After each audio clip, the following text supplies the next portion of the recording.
and welcome once again to the How Long to Beat podcast. As always, joining me, Rick, are Alex. Hello. And Paola.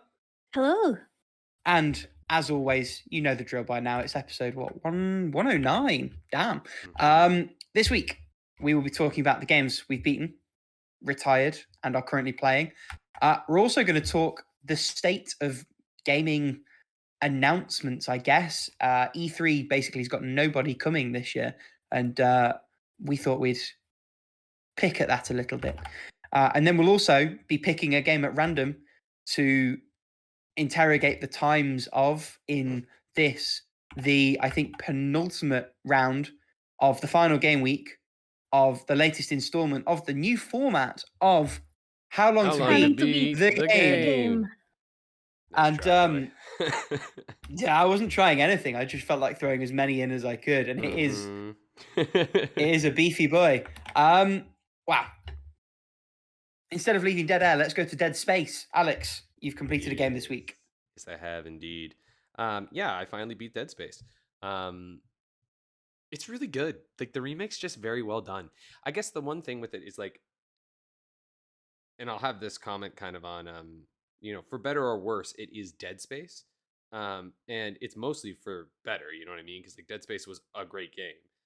It's just that comment I made sort of last week about how the game really, like, eventually it is no longer threatening, right? Because you just have such excellent weaponry and such good amount of resources that you don't really feel any sort of, like, I don't even know, like, fear or nervousness to fight any of the enemies. It just quickly ends up you becoming extremely overpowered. And then the enemies don't really change up enough near the end to kind of make you feel like you're, like, really challenged. And you start getting into that issue where, and this happens a lot in survival horror games, and I don't really know the answer to it, but you get the hordes, right? Where now you get more like you enter into a room, you hear like a duh noise, and then it's like, oh, quarantine, you're locked down, kill all the enemies. So you kill them all, and then you move on. And it's just like, the game is so much fun and so visceral and gross that it's not bad. You know what I mean? Like, in a lesser game, in a game that has less polish and, like, refinement to it, it would be, like, really, like, quite annoying. But because the game is so inherently fun, I feel like it gives you a pass. It's just the one thing that holds me from, like, giving this like a solid 10. You know what I mean? It's like a 9.5 kind of thing. It's just, if that stuff was ironed out a little bit more. Sorry, I'll be coughing. Then it would be better, you know? It was one of the minor gripes with the original, is that you could sort of see the spots coming where enemies were going to drop in. I think some of that's just that era of game design. The scripting wasn't as clean as it could have otherwise been. I remember that being a thing in Spec Ops and a few others as well. There's probably a whole topic for us to dig into. That the biggest games this year have been 2 remakes of horror games, and there's a third big remake of a big horror game coming. Silent Hill 2, right? Yeah. Absolutely. From everybody's favorite developer, Bloober Team. Very polarizing team. Yes. And are they based out of Poland? The pun part of my brain just started firing then. I don't know why. Leave it with me. By the time the game comes out, I have something fantastic. I'm glad the game lived up to what it was built to be. I had a fucking blast with it, and I will probably go play New Game Plus at some point down the line, because it is quite incredible. Part of me worries a tiny bit, because it is a very faithful reimagining of Dead Space. Now, to be fair, it's been so long since I played Dead Space, so they could have drastically changed a lot. And I know they did change mechanically a fair bit. It's just, like, structurally, it's still Dead Space. And so what makes me a little nervous is that I know they're going to go do Dead Space 2 is great. Great game. Excellent. Maybe even a little bit better than the first. But we know 3's coming. You know what I mean? And so you're like, oh, okay. Can they fix that? Because when you think about, even with, like, Resident Evil 3, they didn't really fix that, you know? Like that I love that game, but that game definitely was more maligned than when 2 came out because at its core, 3 is just an expansion, right? A great Mm. expansion, but that's what it is. And they ultimately didn't really change anything. And they added a little bit of stuff, but not enough, right? And so it kind of makes you wonder, like, okay, are we gonna have this situation where, and I guess it's something that I'm starting to think about when it comes to even with Capcom and stuff. Maybe this is a whole other conversation to have too at another point. Are we just gonna repeat the issues of the past where it's like you remake these incredible games and then there are the slightly shittier ones? So what do you do? Do you just completely ignore them? Do you completely change them? Or do you just remake them and people fucking hate them again? Like, you know what I mean? And there's no right answer. Yeah, There's no right answer. because I know in Japan in particular, like 5 and 6 are actually like pretty well regarded. I think maybe co-op was like a bigger thing there or whatnot. At least they tend to rank fairly high on fan polls and stuff. Which again, you know, there's issues with that as well. There's a bias who responds to those and stuff. But either way, I know at least here they're pretty maligned for versions of the games. So anyway, I'm curious to see where they go. I felt very pleasantly surprised by Dead Space. I'm sure if you're not like a huge Dead Space fan, I'm certain this will come to Game Pass eventually through EA. So if it does, I would like extremely recommend playing it. It's probably one of the, I mean, it's easily the best game they've put out in quite a while, besides like the Jedi ones, especially for single player. So yeah, I would just say if you like Dead Space and horror, hop the fuck on this, man. You're gonna have a good time. Anyway, what about you, Rick? What did you beat this week? So, two very, very short ones. I, despite having done almost no gaming since we last recorded, I have two completions. The first of those is an indie game from a few years ago called Kids. And it's one that people might remember a bunch of YouTubers playing.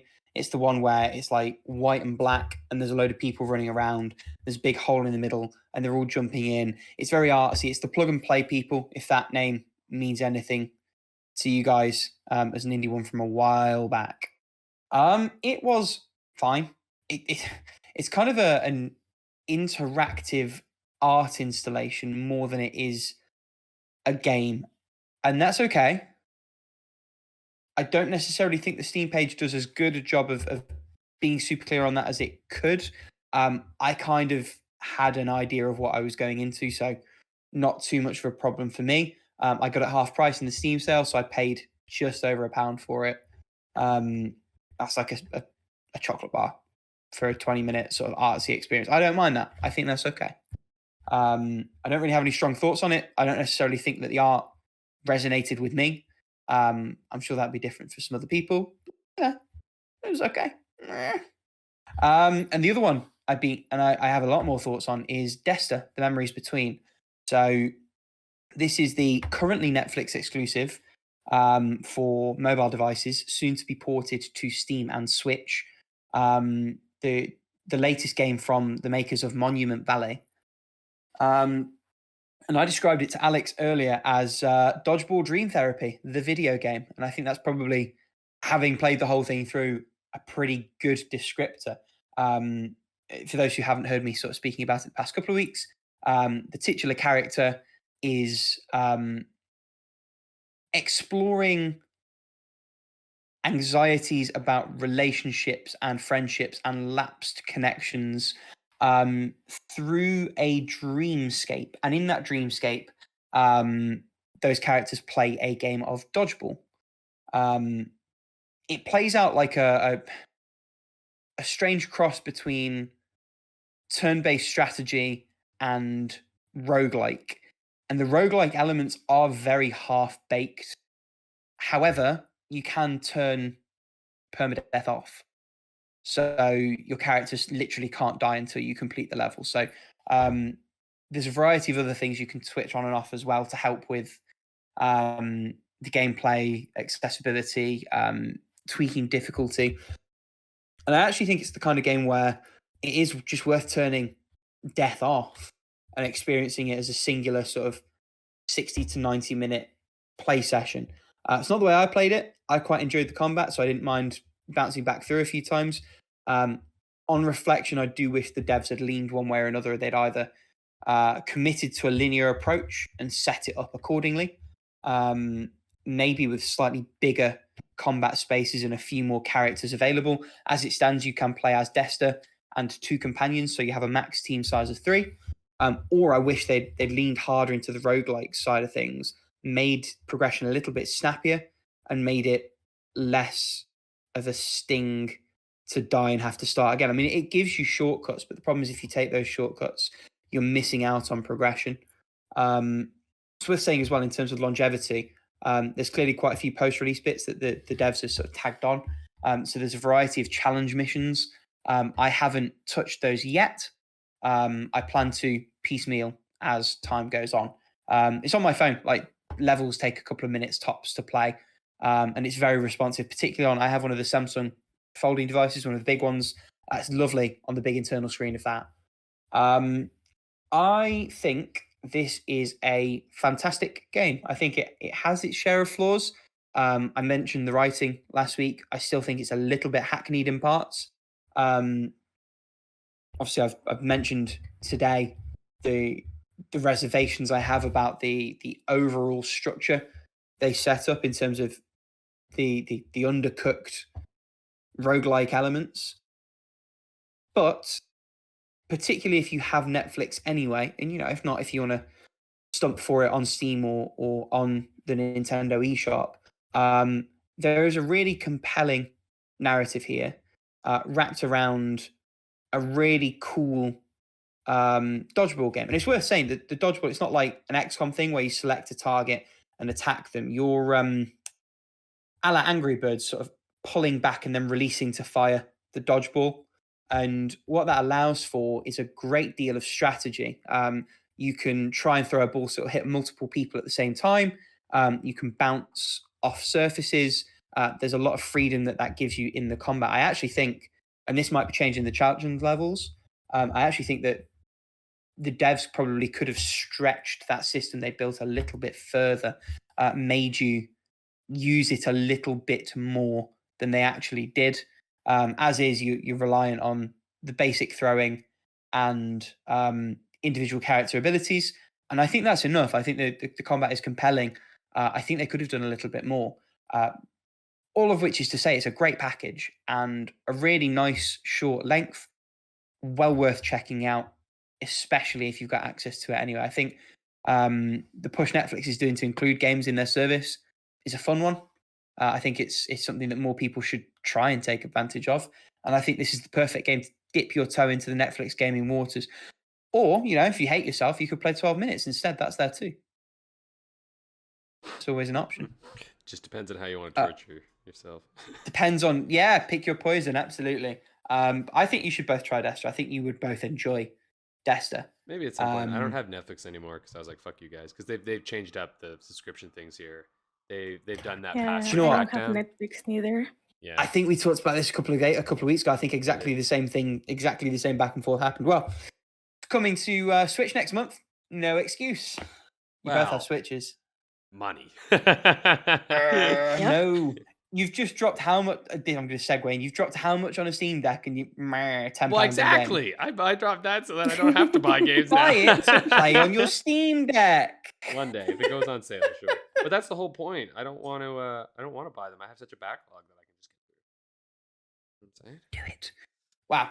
Speaking of a game you're not playing on your Steam Deck, or indeed at all, you, Alex, are the holder of the only retirement this week. Why don't you tell us about it? Yeah, I have again, this is another technical retire. Theatrhythm Final Fantasy, a Final Bar Line. I mean, I just stopped playing because, wow, you just mentioned one of the reasons why. And also, I'm just not playing it at the moment. I kind of got my fill for a little bit. And it's like, with rhythm games, I find that I go through very, very, very intense bursts with them, right? Like there's times where I'm just like, oh, I really want to play. And then I'll set it down for like literally months before I'm like, yeah, let's go again. And so that was kind of the thing here with Final Fantasy, with, oh my God, Theatrhythm Final Bar Line. Just call it Final Fantasy Rhythm or something. Theatre finest. It. I don't know if Theatrhythm is some. I don't know if it has like if it's like the name in Japan makes more sense or something, or if they just thought these sound fun. I have no idea the history of this. Someone tell me. Because I wow, like the portmanteau. I think it's fun. it's fun. It's just so you're like when I try to figure out like why this portmanteau, I just can't figure it out Yeah. because you're not in a theater. There's no theater in it. You just running around. But Maybe the there's first one. rhythm. The first one was kind of stylized like it was in a theatre. Yeah, this one is not at all. No, but brand recognition, Alec. Well, yeah, of course. I mean, I get that. Anyway, good game. Anyway. Great, rhythm game. Highly, highly recommend it. But I'm done. If you don't mind, I'm gonna roll in because I didn't get to last time. I'm gonna roll right into my completions here. I was going to say, tell us what you are playing on Yeah. Steam Deck. Yeah. So I have good old Steam Deck. Yeehaw. It was on sale the other week. They put it on. Alex during can't everything stop there. playing with his deck. Let me see here. It's very true. I cannot. It is definitely massive. I will say that. Gonna take anything on that one? No biting on that one.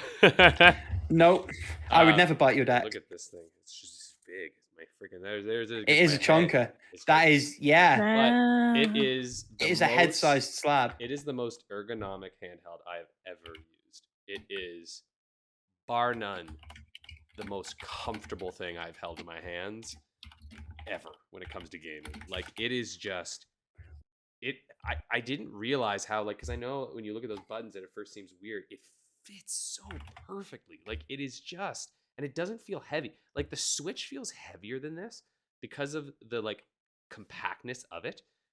Distribution, yeah. Right? The distribution on this is so well done that it really like I have playing for like long sessions now and I don't get tired. Like and I also don't get this. So on the Switch Lite, I get this problem. Maybe some people get this as well. I have this issue in general. I'm just getting older, whatever. But I will get numbness in my ring finger and pinky finger. Right? It's like when you put your elbows for too long, it pinches the nerves, and so you start to get numbness in those fingers. It's like essentially like a way that like when you hold things in a certain way.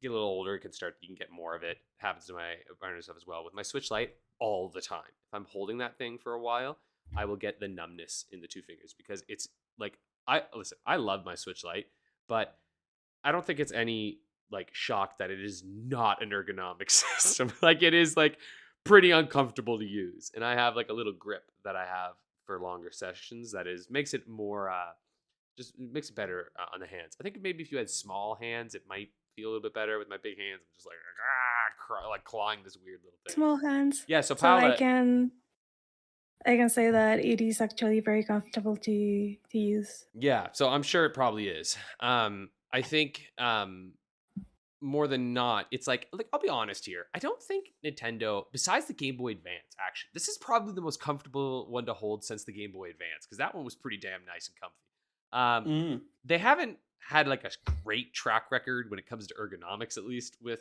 their handhelds. Like we get the iterations of the DS, mother of God. Like I mean, the DS Fat, I will stand by. The DS Fat's quite nice. that first one was great. Well, no, it was fine. It's fine. It has a rounded edge. I think that's why we think it's great compared to the razor blades of the DS Lite. That fucking thing was a razor blade. It would like cut your hand. I was like, shit. So yeah, with this one, it just it's curved so beautifully. Your fingers land on the back buttons perfectly. The buttons click so nicely. They're squishy and good. Oh man, those little like Steam Deck trackpad thingies on the side, or like the Steam controller trackpads, those are sick. Those are fucking awesome. Also, they vibrate in like the most interesting ways. Like it's really responsive. I was like, holy shit, I might just use this as my D-pad, even though the D-pad is really nice and it's super easy to touch. So I was like, this is pretty great. Yeah. Yeah, fucking so simple to start up. Everything comes along. Did not realize. So I honestly was just getting this because I was like, oh, I just want to play my Steam games. All my PC games work perfectly fine. There's like a plug-in, like immediate. It like takes 2 seconds. There is literally no There is no computer savvy that you need. So if you're worried about that, none. There's just a thing called Heroic Launcher. Just launches all your Epic games, GOG games. There's another one that launches all your Amazon Prime games. I have my entire PC catalog on here. You can play Xbox Game Pass on it. You just have to, Xbox literally shows you how to do it. You just have to do it through their cloud gaming. But like, I'm fine with that. If I'm going to be doing something, I'm probably playing on my couch anyway at this point. So it's like watch TV or some shit or play in bed. Like, I'm happy to play a few Game Pass games like that. I'm sure somebody eventually will find a workaround to install. You know what I mean? Like, I have no doubt, because I think the thing that got me, that actually sort of convinced me, was the amount of support that this has had since launch. Like, Steam's constantly updating it, which is just not what you see in the handheld space very much, right? Like, you know, it's often like they vanish and then it's like, oh yeah, remember that thing that we did? Now it's gone. Especially with the retro handhelds that are out there now. You know, there's so many of them. They don't support them. They're trying to pump out new SKUs every freaking week. Like the Retroid and stuff like that, right? Like that thing is constantly popping out a new version because they're, you know, it's a Chinese market. And so they're just kind of like, you know, they're well enough made. It's just there's no real like software support or anything, right? And in the Raspberry system. So at this point now, the amount of support that's out there for it is incredible. And so I just popped on and I was like, okay, well, I don't really need to buy anything because I just have all these fucking Steam games that I need to play. And at this time with Proton, you can figure out the ones that work. There's so few that don't work on this. And it's mostly just, I think the stuff that doesn't really work are some like really, really popular multiplayer games because there's like anti-cheat software, which, yeah, I mean, folks, I'm not really competitive multiplayer person anyway. So I also am not sure that, I mean, I don't know. If you're playing some of those super competitive games, do you really want to play it on your Steam? Do you know what I mean? Like, I feel like you probably want your mouse for that. So anyway, I'm not the market. So I did not care. I'm the guy who wants to play single player games. So I booted up and I played a couple games. But I started playing Spyro, the Reignited Trilogy, because I haven't beaten the third one yet, Year of the Dragon. Oh, I'm going to beat Year of the Dragon now. Holy hell, is it fun to do that. It looks so good, too. Okay, shit.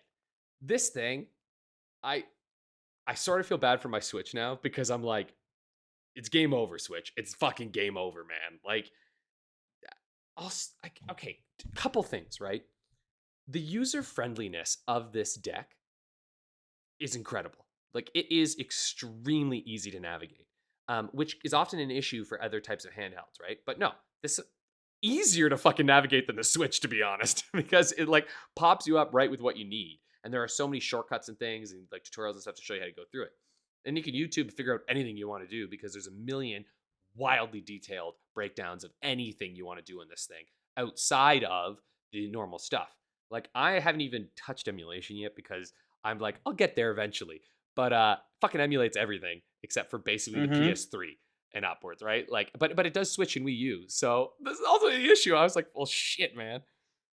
Fucking emulates the Switch better than the Switch runs. So you're like it literally runs better than the fucking Switch. You can play games on Switch that don't run well on the Switch on the fucking Steam Deck, and it will run at like 60 FPS. That's fucking crazy. Like, it's like, okay, there's a literal handheld that is just better than this fucking thing. And it actually, so starting to play this, I know a lot of people wave this thing of where it's like, no, the Switch doesn't need to be more powerful. And playing on this, I go, no, that's a load of fucking horseshit.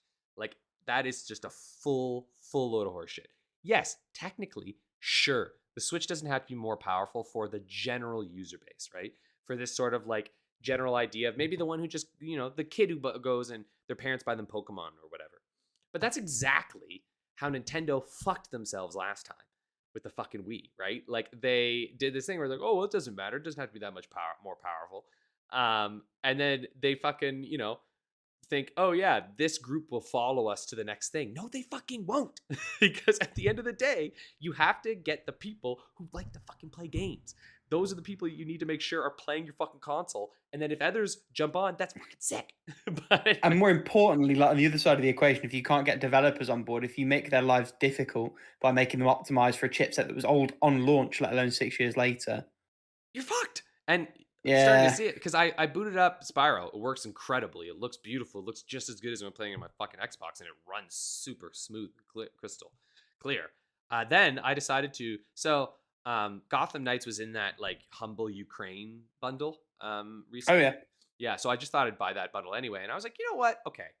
I know this game is kind of had middling reviews, and so I sort of know what to expect. And I'm like, I just kind of want to see like what's it like.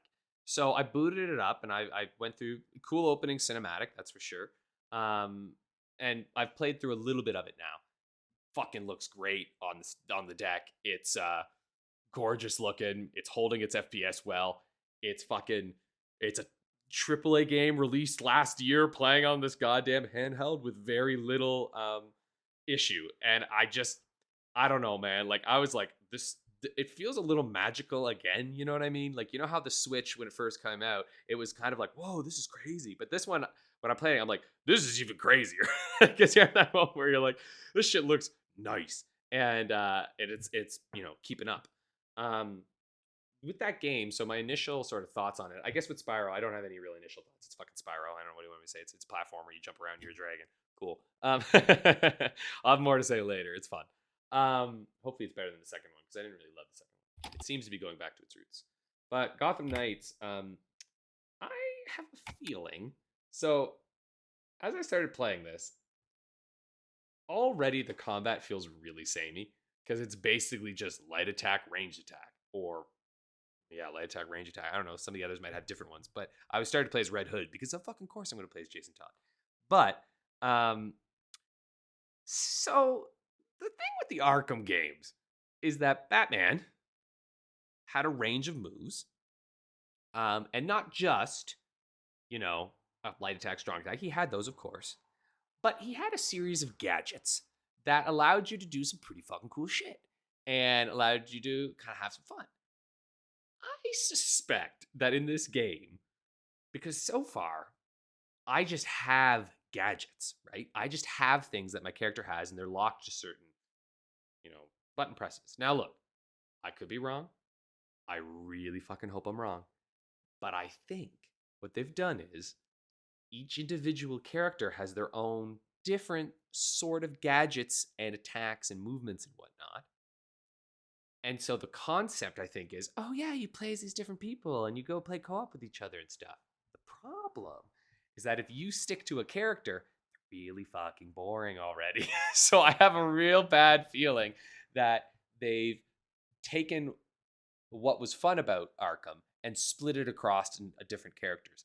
And let's also be real here. Who gives a fuck about Batman sidekicks? I'm just being honest. Like, they're cool, but they're cool in relation to Batman. You know what I'm saying? Like, the only time I enjoy them is when they're in something with fucking Batman. I love Nightwing. Like, I read Nightwing's like comics when they did the DC, like the New 52. That was like when I was in university, or maybe just graduating university. And even in those, as I read them, I was like, Nightwing's fucking boring without Batman.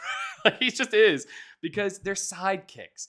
When you try to put them in their own stories, I just don't think it's as good as like the typical Batman, right? Like, it's just not as interesting. It's Batman and Robin; those are cool. Batman against Red Hood, like, I don't know. That's just for me. So I'm a little bit worried about this one, and I'm also a little skeptical that they're gonna keep Batman dead. Maybe they do. I'm a bit skeptical. The fucking it opens with him fighting Ras Al Ghul, the fucking immortal dude. Like, do you know what I'm saying? There's this like moment, and it's a court of owls, and I know all this kind of stuff, and so I'm like, sure. If you do, cool. That's well done. But it also just feels like, why? Why do that? Like, it's not very interesting so far. Anyway, that's my Gotham Knights thing. It's fine. It just feels pretty generic. And to be fair, it's from the studio that made Origins, which was also quite generic. I just think, like, sorry to this studio. I just don't think they're that incredible of game developers. I just really don't think they have the like level of polish that some of the other studios have. And I also want to be cognizant that there's likely a lot of pressure that was coming down from WB, because looking at the potential trash fire that Suicide Squad's going to be. I was just about to say that. Yeah, you can see the parallels between the two and the desperation to squeeze loot in. And I don't know so much for Suicide Squad because they've committed to that being always online. but Gotham Knights does look like a live service a la Avengers that was cobbled together to be its own non-transactional experience. But obviously, by the time you're that far into development, systems are set up. It's just too late to roll it all back. Exactly. And I think that's the issue. I don't think there's much hope for it. I mean, I'm enjoying it enough at this time, but I have a really strong feeling that I will not finish this game. I might play through a little bit just to sort of see what it's like, and get a little bit of that Batman fix that I've been missing. But yeah, I don't know. It's like playing a Batman game that like it's like they looked at Batman and they were like, "Oh yeah, this is what people liked about it. What if we just don't do that?" And you're like, "Okay, sure. I mean, it's you're the fucking developers. You can do whatever you want, but like, I guess all the live servicey stuff. Because yeah, this game was in development for a long time, and I have a strong like. Listen, I love the idea of co-op games. Like, I think that's a wonderful thing, and but at the same time, it's like think Remnant, right? Remnant from the Ashes or whatever, Remnant from Shadows, whatever. The Remnant game we tried to play together and we never got it to work because it was like the crossplay. Mm-hmm. Yeah, that's a co-op design game, but when you play by yourself, it's extremely fun. And it's just more fun when you play on your own, when you play with someone else. And I think what I'm a little worried about is that this one's just going to be like, when you're playing by yourself, and then if you play with others, it's like, yeah. I guess it's not bad.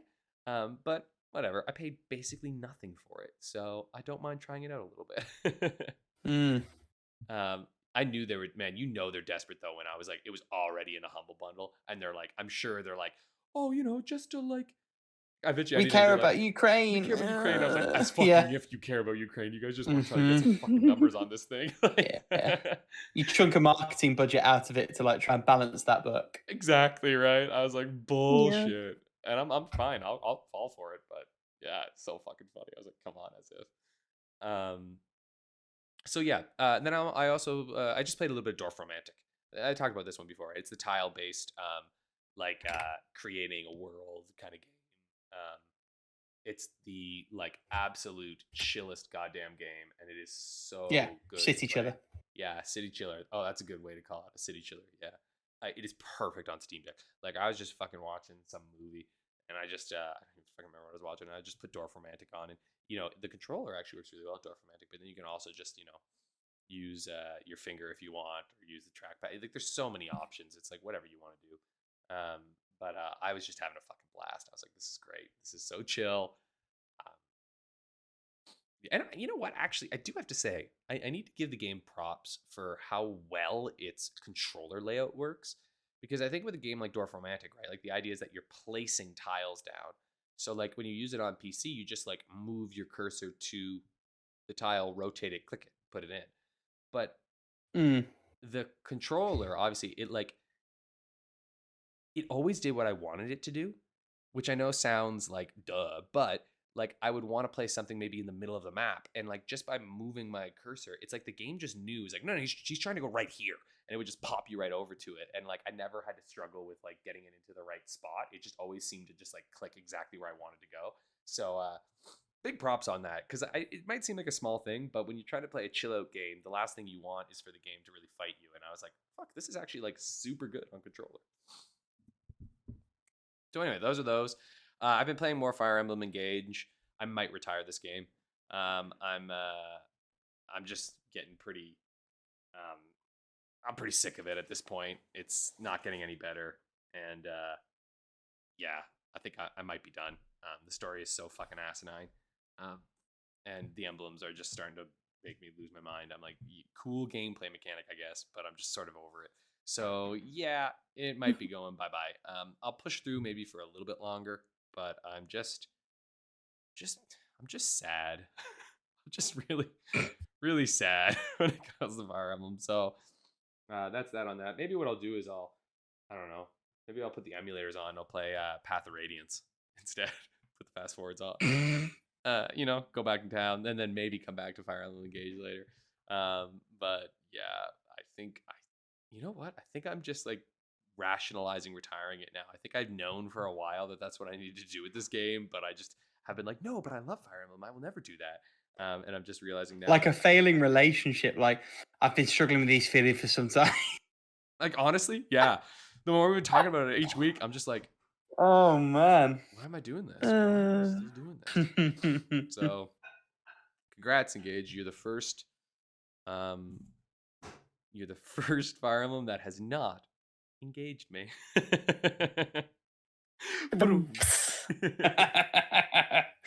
oh dear. Anyway, but a game that has engaged me is Resident Evil 4 Remake. God damn. Fucking hell, man. Okay. Fucking, it's perfect. It's fucking perfect. They just took, like I said, Dead Space is Remake is for better or worse Dead Space. Resident Evil is for better Resident Evil 4. Like it just is that fucking game. They've just kind of perfected things, and they've definitely they've remixed things a little bit. But you actually know what it reminds me of actually, because they have a history of doing this. So like with the original Resident Evil, when they brought out the HD one, they subtly changed small encounters. For example, actually, like the zombies would get back up, right? So that was a thing that wasn't in the original Resident Evil. When you killed a zombie, it was dead.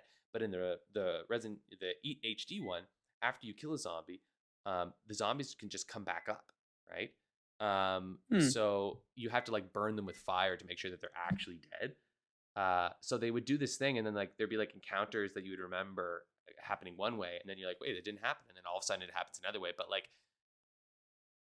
they never broke their own game. You know what I mean? It wasn't like they were making changes for the sake of it. It's well, if you've never played the game, this is still just going to be terrifying. But if you have played the original, you're going to be a little bit off. You're not ever going to really fully know what to expect. And the remake, Resident Evil 4 Remake, does this extremely well, where I know where I am and I know some of the secrets, but they've changed where all the treasure is. They've slightly changed the way that the encounters are going to happen.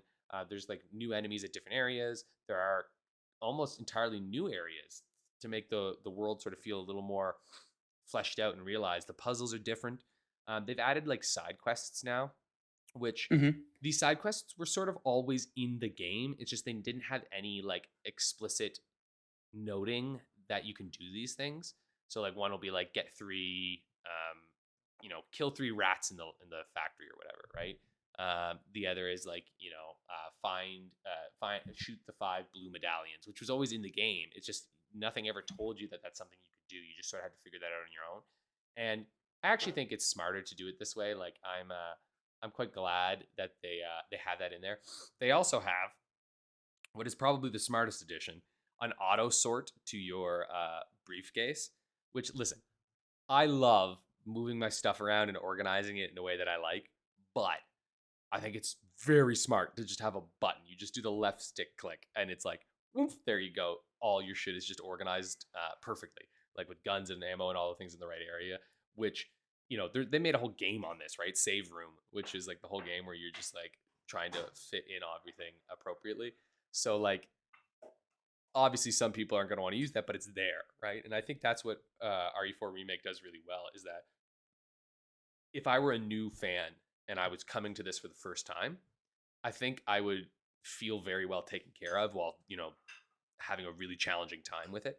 But it's challenging in the right ways, it's not all the bullshit stuff is really well changed. And also something that I think is really great is that when you go to craft, instead of you just having to figure out okay, so the green one goes with this one.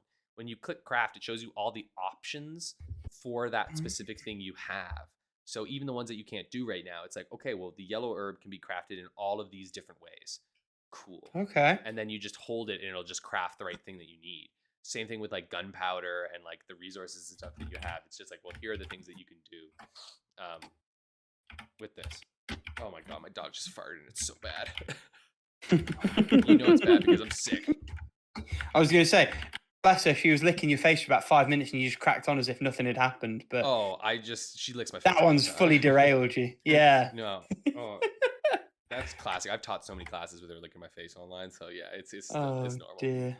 But anyway. Is that Paolo's cue? Have you got more things to say on that? I do have a little more, actually. Okay. Not a ton. In which case, fuck me. Yeah, that's it. Yeah, no, go ahead. No, so The story is definitely improved a bit too. Like the voice actors are just what? It's just like, yeah. And you had to like properly fight your gag to carry on speaking. I tried to give you out. You're like, no, I'm gonna do this. I got it. I've got this. I know my friggin' I sound so stupid right now too. But anyway, Oh. yeah. So it's just like all told, it feels beautiful. Oh, they have this new weapon actually, which I highly recommend. They did this thing called a bolt thrower. So it's basically like a crossbow, but it's like, like an automatic one. And it can also be a mine launcher if you can get like exploding tips. You can like launch mines at people, which is dope. But the super cool thing about this thing is that the bolts, you can pick them back up again after. So you can shoot into, it's like infinite ammo pretty much.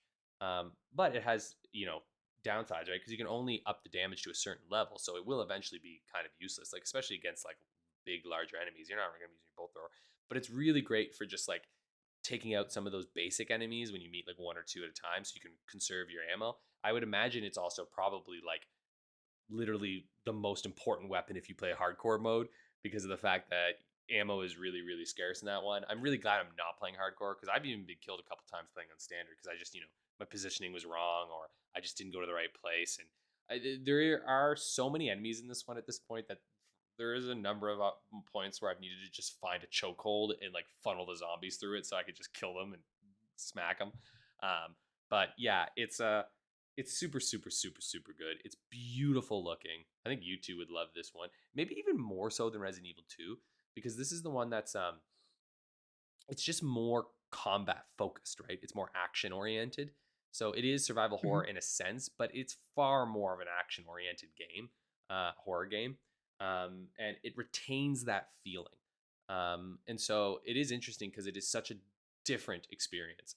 And I would say, of all the remakes they've done so far, it feels like the least necessary one. And yet, I do think what they have created here is just incredible.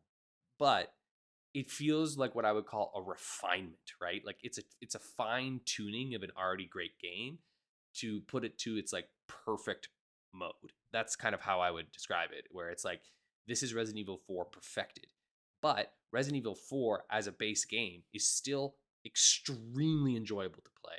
And honestly, you can still just play the Wii version even, right? You can still just play those and have a fucking blast. The Oculus Quest one, they are releasing a fucking VR version of Resident Evil 4 for free actually on PlayStation. It's just gonna be a free extra mode to play, and I have a feeling that's gonna be pretty fucking sick. So anyway, that's it. I am done now. So Paolo, why don't you jump on here and tell us all about the stuff you're playing, which is far less scary. Well, I haven't been playing as much lately, but I've been trying to play a little bit here and there of everything. I'm still playing Citizen Sleeper and Amori. I swear I just haven't touched it in the last like 4 or 5 days. I did log in into Animal Crossing New Horizons. I ended up selling my turnips, not as I didn't get as much of a profit, but I didn't sell them at a loss, which is nice. Like at the very least, I didn't lose a stupid amount of money because it has happened to me in the past. And since I didn't know the previous turnip price pattern, I couldn't just like plug it into the turnip calculator. So, and I forgot to register this week's pattern too. So I shouldn't buy turnips this week. I just wait. There's a pattern to turnip prices. There's a pattern to turnip prices, and Oh. depending on the pattern you had last week, is like the most the pattern with the most possibilities of actually appearing this week. I've and just there's got a an image turnip of calculator. yeah. Welcome to the stock market. And you just start like buying into the numbers, like the AM and PM numbers for each day, and then they tell you like this is probably the prices for the rest of the week.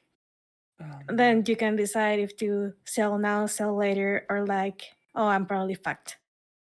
I've just got the image of Paula Switch in one hand, like little plastic calculator in the other, with like the limitless numbers just flowing past you. She's got like one of those, like the bookie, like lids or whatever. What do you call those goddamn things? Like those little. Oh, I'll show you a picture. You'll know exactly what I'm talking about. Don't worry, you just keep Riveting going. podcast content. Woo! Always. Sorry, go on. You'll know. That's pretty much what I did. I still need to clean up my island because it is a fucking disaster. And that's about it for Animal Crossing New Horizons. For Pokemon Scarlet, I haven't done much except that I got some special Ditos. And we call them in Spanish Titruchos, which is a combination of Dito and Trucho. Trucho, for those unaware, is a word we use upon many meanings that it has. The specific meaning I'm referring to is something of dubious procedence. Because, as you may suspect, these Ditos have 6 IVs. They're tiny, and they're like perfect for breeding. So, of course, they're of dubious procedence. I just got them off on Mercado Libre, which is like Chile's eBay in a way. Because there's no way I'll have my Switch to get them. So I just have all the many little ingredients and moving parts to make my Pokemon Showdown team a reality in Pokemon Scarlet.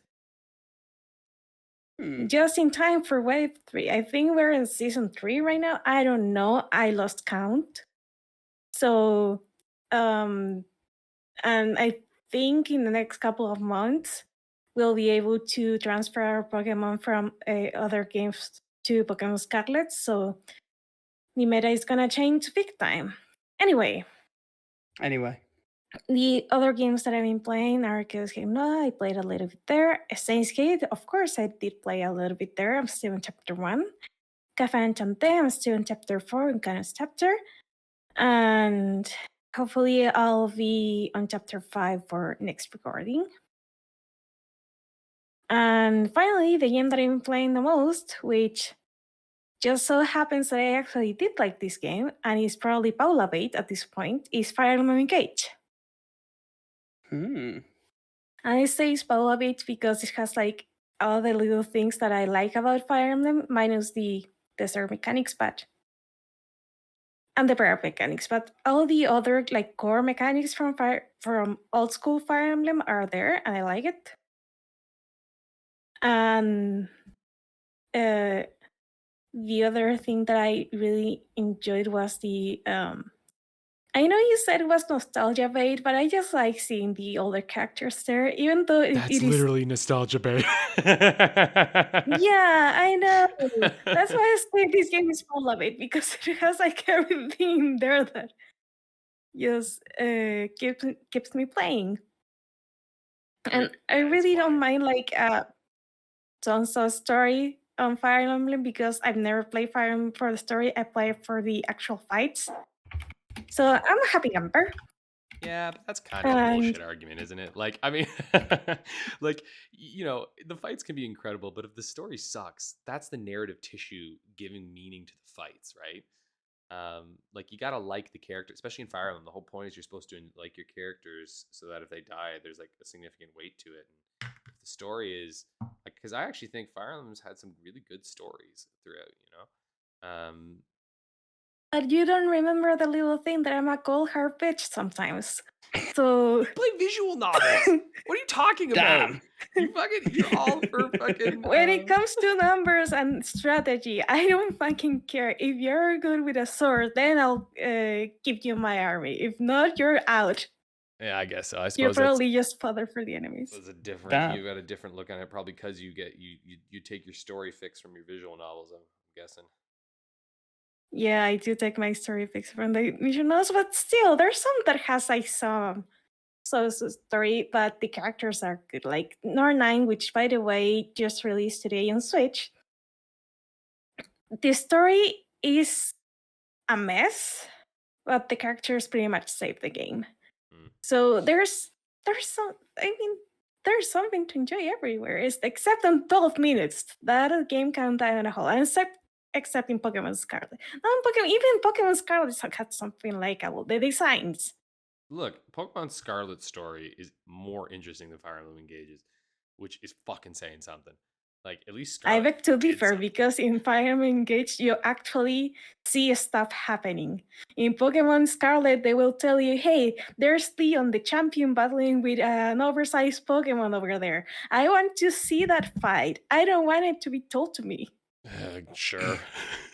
Fire Emblem Engage can be summed up with good dragon, bad dragon. But are they? That's the story. Get the MacGuffins. Oh, you lost the MacGuffins. We better get the MacGuffins back. Is she bad guy or good guy? Who knows? Like, it's so fucking cliche. It's cliches the game. Yeah, but mechanically, losing the MacGuffins actually makes you like just reassemble your army in a way. Like, hey, I can't really use the bulky guy anymore without the secret ring because he's slow as fuck and it is slowing my whole army down. So I'm like, okay, we'll have to make some changes. And as I gain the rings back, since Yes, that's my point. They're solely a gameplay mechanic. They are functionally useless as a story mechanic. They're a MacGuffin. They have no purpose. They only are there to facilitate gameplay, which fine, but that is not your thing. I get yeah, it. don't base the fucking story around that. That's all I'm saying. Like, you could have those rings and them not be as central to the story and still be a thing that you could have. How all the games have had. Anyway, I'm done. I don't want it. You keep going. We know All how the I games feel have about like this. some MacGuffin, like in other games you have to collect like the pearls of the emblem, and in other games you have to collect the. Oh my god, I'm having like more flashbacks to Fire Emblem, the first one, but the NES version because you could actually lock yourself out of the ending. Yeah, Sorry. it's okay. We all know my feelings about Fire Emblem. You can continue. Engage at least.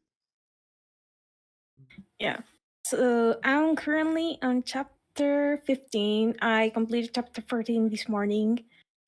At this point, since I don't need like much materials for forging my weapons at this point, I replace every single animal on my little farm with cats because cats are awesome. And then bring me fish, salmon to be exact. And at this point, I'm just trying to either rolling for better emblems or fusing emblems to make my army a little bit stronger. And I have to say, in the latest ally acquisition, with the kingdom where Fogado is, I forgot it is not the name of the kingdom. Solm, isn't it? You get some, yeah, you get a stupid amount of money. Like all the other lords give you like 10,000, Yeah, you get like 40 or and something. this one gives you 40,000 gold, and it's like, damn! Now I never have to worry about having money for master seals or like Well, healing items or ever again. I'm like, yeah, bring that money. it feels like that was the point, right? It's like, okay, buy your master seals now. Like, have you not leveled up? Yeah, I'm not everybody? even Do it mad. now. That's amazing. Like, my at that point, like I wasn't like really worrying for money because I did play a bunch of Skirmishes. what's the name of these? Are the not the paradox, like the little The skirmishes. battles that flourish, the skirmishes. Yeah. Since I've been playing some skirmishes and getting like resources from there, I have been like, as soon as a master seal appears in the job, I just buy it and give it to one of my units. But I've been neglecting other items like the tonics and stuff. Yeah. And since I'm able to now buy tonics and all the staves and all the fun stuff, I'm like, now I'm really ready for a battle. And I think I have 4 of the ring paralogs so far. Believe it or not, Vita's paralog kind of like actually made me interested on trying giving Three Houses another go, just because of the interesting, like the place where, like I think I recognize the place where that fight was fought, but I don't have like any story context, like what was going on that game on Three Houses at the time of that battle. I think Because so far I've noticed that the enemy placements, especially on the one that I guess know the best, which is Lucina's. Lucina's map. The enemy placement was like exactly the same as in that fight.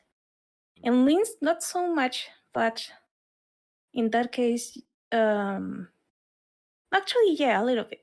But like you weren't like going from the bottom to the upper right. You were going from the upper right to the bottom. Yeah. Which makes sense because that's where Lynn is supposed to be on the map. And so I'm trying to think like, oh, what is actually gonna happen in that place in Three Houses? So Three Houses, like I have to say, and I know we've talked about this, I know you didn't like it as much, but Three Houses' story to me was the most compelling. It just had the intrigue of like, you know, all these characters and then you're pitted against them. And it was a darker tale, you know, with like interpersonal conflict, which maybe is actually why, you know how like when you play Fire Emblem, like, you know, some of the enemies you encounter where you see them and you're like, oh, they have an interesting, unique design, but they're going to become my friends soon. You know what I mean? Like, there's just some characters you meet where you just like, it's so obvious. Whereas Three Houses does this thing where it's like, yeah, these are your friends and now they are your legitimate enemies. Kill them. And you're like, fuck. It's like, damn, son, that is a twist for show.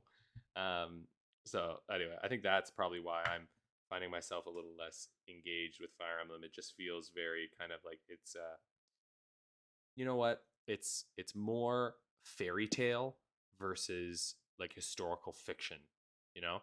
Like Fire Emblem seems to like bounce between these types where like they'll do these sort of fairy tale-esque ones that are very simplistic and like whatever, and then they'll do ones where they seem to try to delve into like deeper themes and like more like sort of political intrigue that obviously will still have this larger sort of fantastical theming to it. But this one, I feel like really hits the realm of sort of fairy tale where it's just the stakes don't really feel like they matter. And the interpersonal stuff feels kind of secondary to the sort of fantastical. If that makes sense. yeah, I get that. For example, Mart's game, it's more of a fairy tale like game because you don't have like much context on what is going on around the world. Well, Sigurd's game, right from the start, they set up these like these international or like international relationships within like each kingdom. And then you get into trouble because reasons. And you have to maneuver around that political thing. Maybe I need to go play Sigurd's game then. Which one is Sigurd from again? Something holy. Genealogy of the Holy War. Genealogy of the Holy War, right? That's the one you had been trying to play for a long time in emulation. Right? Yeah, I have to go back to Vita. My boyfriend has my Vita, like the jailbroken one. How am I supposed to play, genealogy one now? Well, that's okay. You got lots. Wait, you only have one Vita? I have 2 Vitas, but one of them is jailbroken, and the other one isn't. And the other one isn't. Do you know what? It's remarkably easy to do now. You literally go to a website and then it downloads Vita Deploy to your system.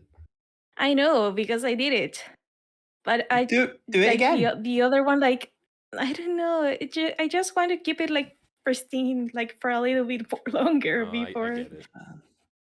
I was there. I do understand it, but I think you need to move past it. I know. I'm in the same position. I have to move past it as well. But now with the Steam Deck, I Yeah. don't think my Vita is ever going to get touched again. For Vita, sad Rick noises and sad Paula noises. Sad Rick noises indeed. Sad Vita noises. I mean, actually, I don't know. For ones that have like, I don't know, the back touch panel or something, maybe I'll play those ones there. When you get an itch to play Little Deviants. Actually, you know what I think I'm going to use them for? Someday when I have chillins and they get a bit older, I'm just going to give them the Vitas as like, here's the thing, go play all the games you want. You monster. Fuck yeah. Like, go to town. I have one that has slightly sticky buttons so they can fuck it up if they want. Who cares? No, stop. I can't hear anymore. No, but they're going to get addicted to Vitas and handhelds, Rick. Isn't that what you want? When they're old enough to not maul the thing. Well, yeah. I mean, they got to be old enough to play games. Yeah. For the record, about 10 minutes ago, Alex was trying to describe a piece of headwear. It's a golf visor. Yeah. The green golf visors. Yeah, I mean, the moment has passed, but now we know. Yeah, I always associate those with, like, I don't know why. Just like in films, they always seem to put the guy counting money in those. I don't know why, but Anyway, I'm done with my playing. So, Rick, Matt's had to shine. So, like I said, I've done a remarkably small amount of gaming since we last recorded. So, FF7 Remake still on the go. Literally not touched it since we last recorded. Ditto South Park: The Stick of Truth. I have played a lot more of Muramasa Rebirth. I have almost finished Kisuke's campaign. I think once I've done that, I will probably park it for a little bit. Maybe come back and play some of the Genroku Legends sort of standalone campaigns, and then return to Momohime's campaign later in the year. I want to space out this replay, I think. Fantastic game.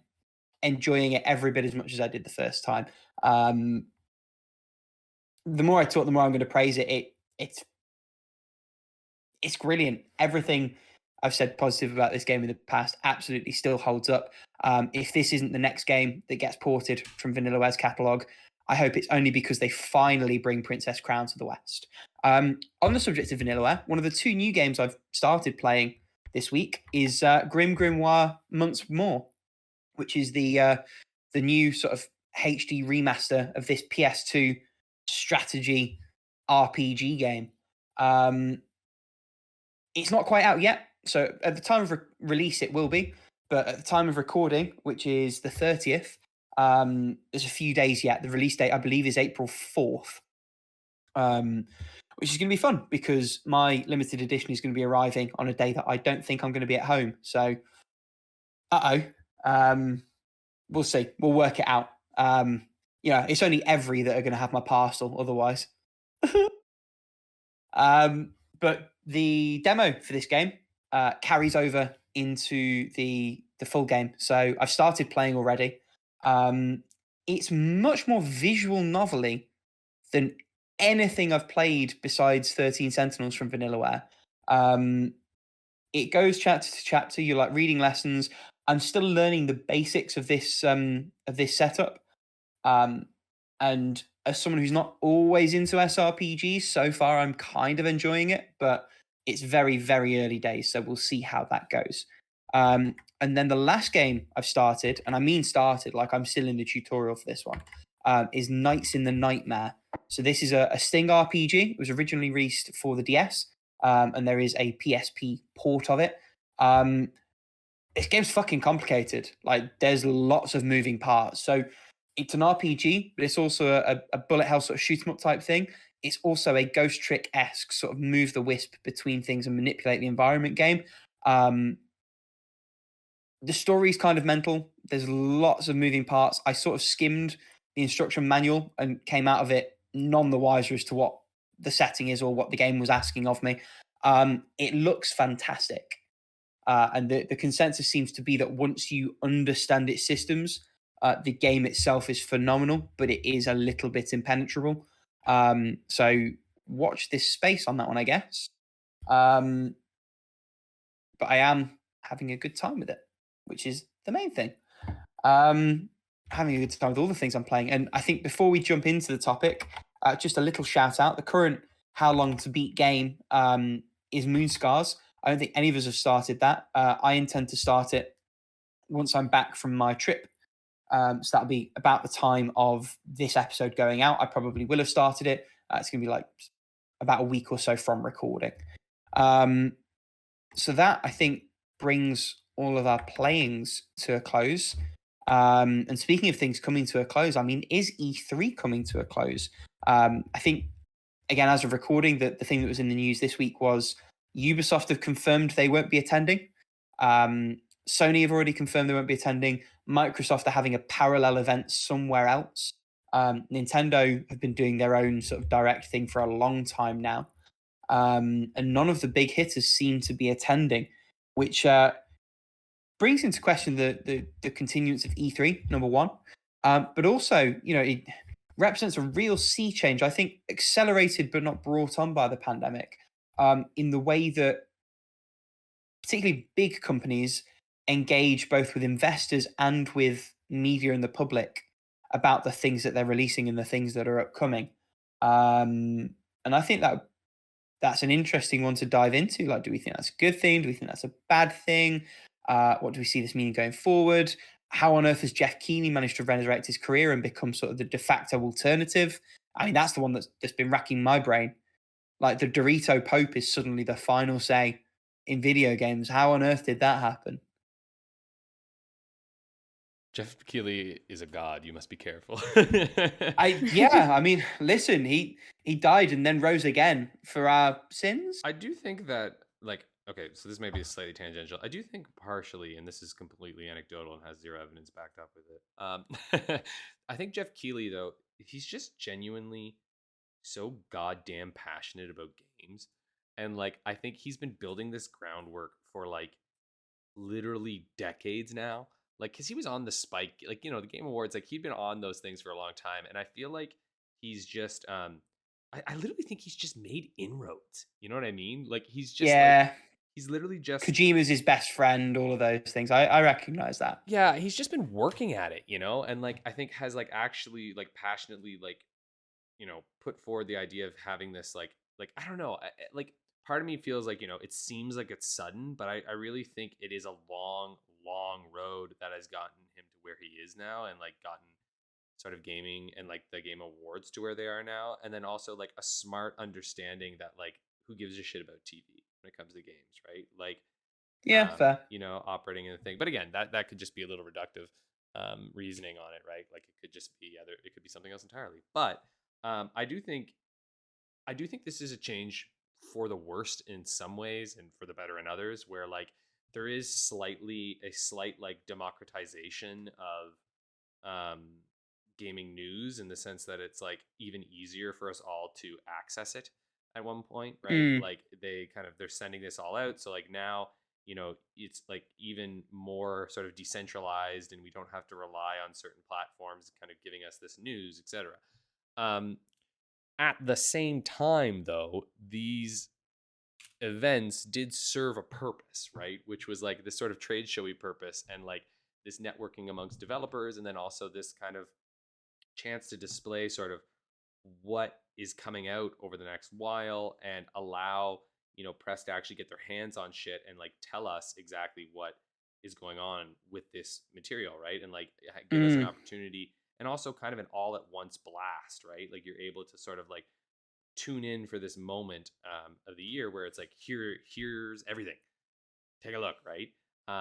And now I am a little worried that like big companies are starting to realize that it's like, well, we don't need to show our shit to these people. We can just fucking do whatever the hell we want and stream it right into our fans' brains. Which I do think, as much as people like to, slam on, like, games journalism and whatnot, and I think to an extent there's a strong argument to be made in a very different direction, for me though, at least, where it obviously ignores and neglects usually the sort of ethical concerns around video games. But I also think that's a larger societal issue where we don't treat labor very well. You know what I mean? Yeah. So I don't know if it's a fully justified thing. And then you do have some that cover it very well. Anyway, all this to say that like I am a little concerned with them sort of falling to the wayside, especially because I often think having that larger event allows, even these days, some of the smaller independent studios to ride the coattails a bit, right? And I think Yeah. who this probably harms the most are the like AA kind of developer and publishers and produce, you know what I mean? Like the big guys are always going to be fine. They've got such huge marketing budgets. They can do directs for Christ's sake. But those smaller sort of mid of the road developers who I don't even know if they exist anymore because of the landscape at this point, I think can get lost in the shuffle pretty intensely. So I don't know. I'm not one to be like all change is bad, right? Like if E3 is not gonna like live up or rise to the occasion, then fuck them. They're gone. But Yeah. Fair. at the same time, I do sort of it does kind of raise slight alarm bells for me a little bit, where you're like, oh, we're losing this, but I don't know. At the same time, other trade shows are going great, right? What's the one there? Like GC Game Developers GDC, Game Developers yeah. Conference. Yeah. And the German one that happens all the time. What is that one called? Balls! I do know this one. Yeah. Yeah, damn it. No, That's the big one. Not a clue. That's the really, really big game show. Like it's like there's a Tokyo Game Show, and then there's there's some German one that's like super, super like every year, and it's like it's honestly I think it's significantly bigger than E3 was anyway, but it's more focused at like the industry, not necessarily sharing it with others, which again is part of the issue with E3, because E3 I don't think knew what the fuck it was for a long time now. It was meant to be a trade show for the developers and whatnot, and press were allowed in, and now it's sort of become a fan event, and it's like, well, there's already too many fan events. Ain't that the truth? Paolo, what do you think? I'm trying to think, because the thing about E3, as someone who used to like to set aside that week to just watch E3, is something that I'm gonna miss. Like there's no ifs, ands, and buts about it. I'm just gonna miss it. On the other side, I don't have to like with my eyes stuck to my monitor for a whole week, like pretty much 24/7 at this point. But which is something that I'm not gonna miss, because that causes big rains and stuff like that. Sorry, I'm to be tired, but like just thinking about it makes me tired. But still, like the whole experience, like E3 was more of an experience, and like it was something that helped me like keep up with the news on everything gaming. But now you have like all these different events from the different like platform holders like Microsoft, Sony, and Nintendo, where you could just watch about the things on the console you want, which arguably you could do that on E3. You don't have to watch everything. But anyway, you know that on E3 there's always gonna be something big, or like there was always gonna be something big. Like no company like shows up to E3 without like one big hitter. So that kind of like those expectations are gone now, because on any regular Nintendo Direct, you could just walk away without anything you may want to see. Or like, that those was it like partner showcase Nintendo Direct kind of thing? Those can be like really hit or miss. Like they can build really your hopes up with a particular one, and then it's like, oh, the one IP from this company that I really like is not there. Well, fuck me. And since everything's so scattered, I think it is more difficult to keep up with what's going on in the world of gaming. Which I know first world problems, but I like to be informed about the work and like the whole picture of what is going on.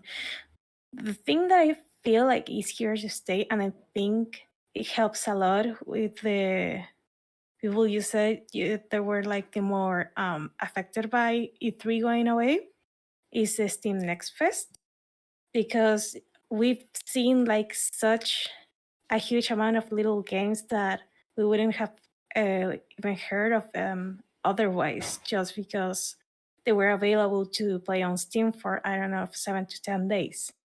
Mm. So there's stuff popping up here and there that even if it can't replace completely E3, can show you games in the ways E3 couldn't, even if they wanted, because, well, they can show every single PC game coming to everyone, but if you're patient enough, you can just browse to the through the Steam Next Fest and find something that's really worked well.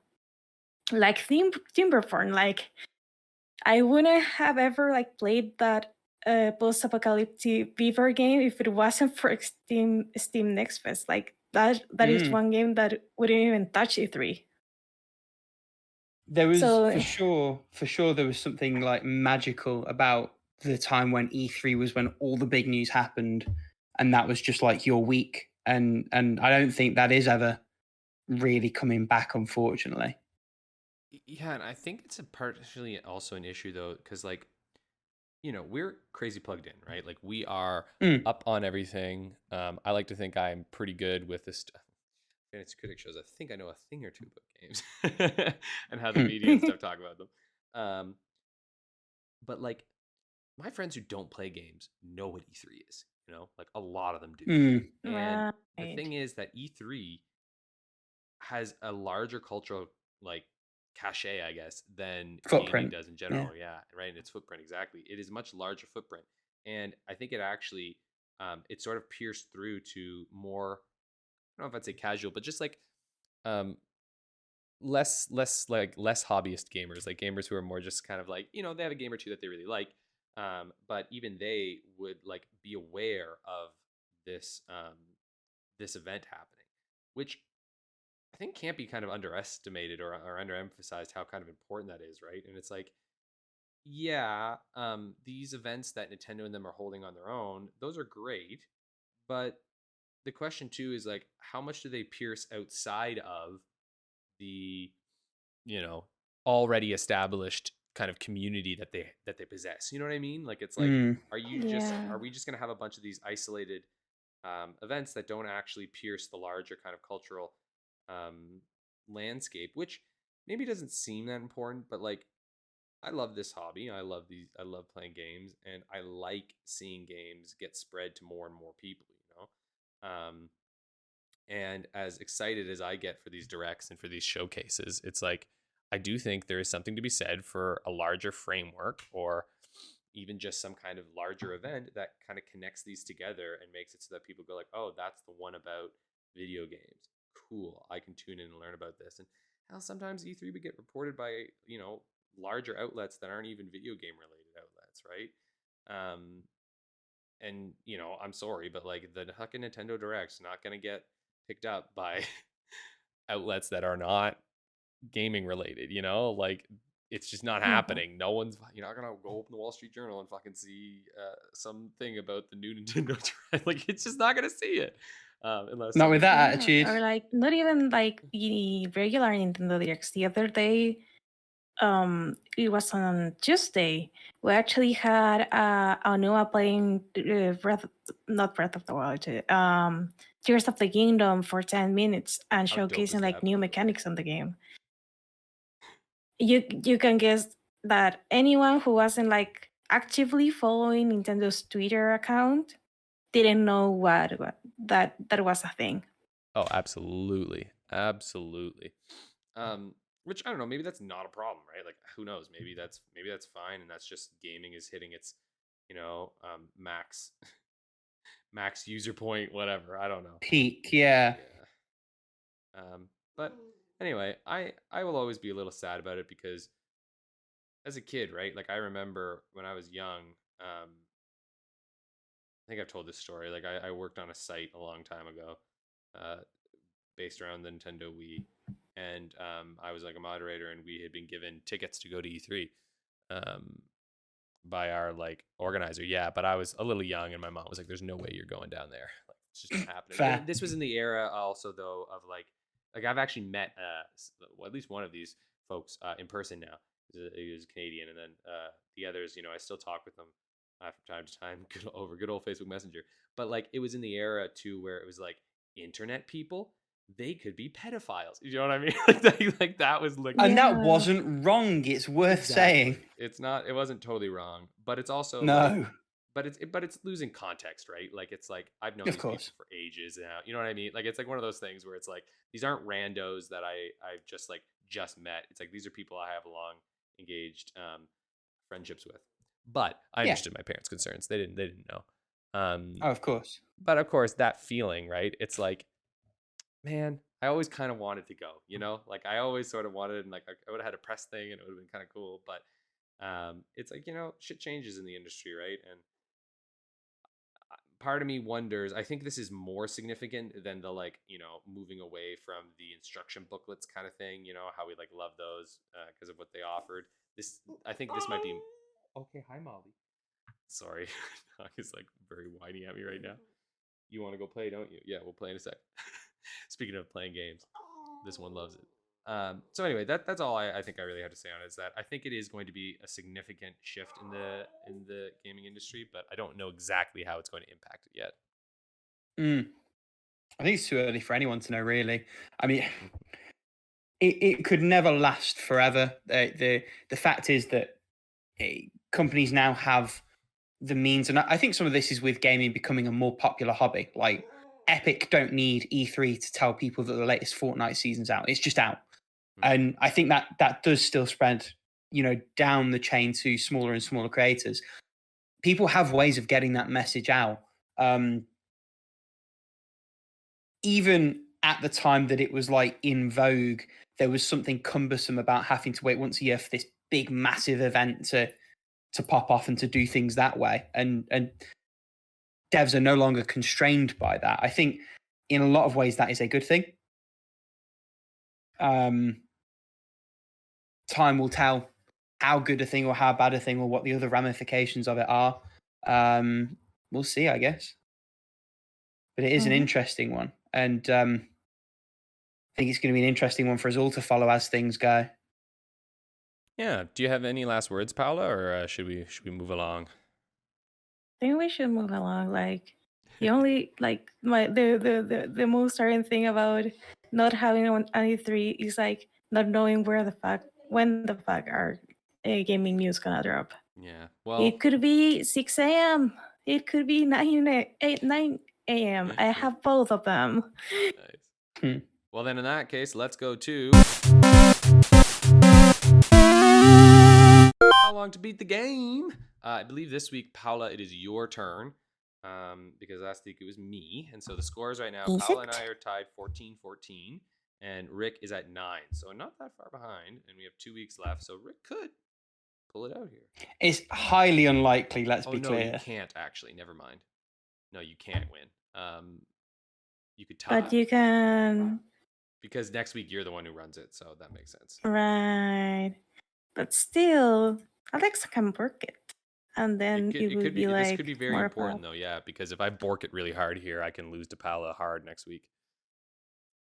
And that would be a nice thing. And then we will play an atomic game. Actually, sounds like fun. This is where. I'll just do what you did with Citizen Sleeper. I'll wait 6 months. It's fine. I'm sorry. I'm still so fucking sorry about that. Oh, I was expecting fire back, not just the timid, just sadness. That kind of hurt. I'm so sorry. Oh no. I'm sorry. Oh dear. My mistake. Okay, we have, and I'm probably gonna butcher this because I've never known how to say this word. Is it Atelier Sophie too? Oh, The Atelier. Alchemist. Atelier. Atelier. Yeah, I've always heard people say Atelier. Oh, I remember that. Atelier Sophie 2, Alchemist of the Mysterious Dream. Oh yeah, the gaming grandma. She's like really into that one. Remember that lady? Oh, I do. I know the one you mean. The one who's like big into Vita. Yeah, I love watching her stuff. She's so sweet and just like so genuine and lovely. So this is the second one, right? Yeah. Yes. Before you look anything Okay. Yeah. up, what's our I points? want you to tell me how many platforms has this been released on? Ooh, I like that. Jesus. According to How Long to Beat in particular. Do we get bonus points for naming the platforms? No, I'm not getting bonus points. That sounds like bullshit. You could try guessing just for the bragging rights.